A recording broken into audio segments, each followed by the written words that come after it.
5 राज्यांच्या निवडणुकांचा धुरळा खाली बसताच केंद्र सरकारनं एक महत्वाचा आणि संवेदनशील निर्णय घेतलाय.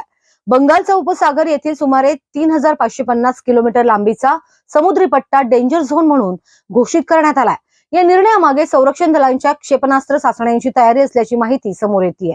संरक्षण मंत्रालयाच्या सूत्रांकडून मिळालेल्या माहितीनुसार या परिसरात येत्या काही दिवसात विविध प्रकारच्या क्षेपणास्त्रांच्या चाचण्या होण्याची शक्यता आहे. त्यामुळे समुद्रातील हालचालींवर तात्पुरत्या स्वरूपात निर्बंध घालण्यात आलेत. विशेषतः मच्छीमार, व्यापारी जहाजे आणि इतर सागरी वाहतूक यांना या भागापासून दूर राहण्याचे निर्देश देण्यात आले आहेत. तज्ञांच्या मते अशा प्रकारचे डेंजर झोन घोषित करणं ही नियमित प्रक्रिया असते.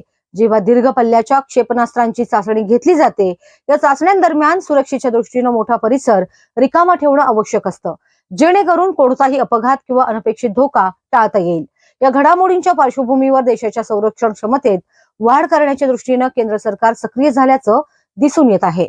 भारतानं अलीकडच्या काळात क्षेपणास्त्र तंत्रज्ञानात मोठी प्रगती केली असून विविध प्रगत क्षेपणास्त्र प्रणालींच्या यशस्वी चाचणी घेतली आहे. दरम्यान या डेंजर झोन घोषणेचा कालावधी आणि नेमक्या कोणत्या प्रकारच्या चाचण्या होणार आहेत याबाबत अधिकृत माहिती अद्याप समोर आलेली नाही. मात्र संरक्षण दलाच्या हालचालींमुळे या परिसरात उच्च सतर्कता ठेवण्यात आली आहे.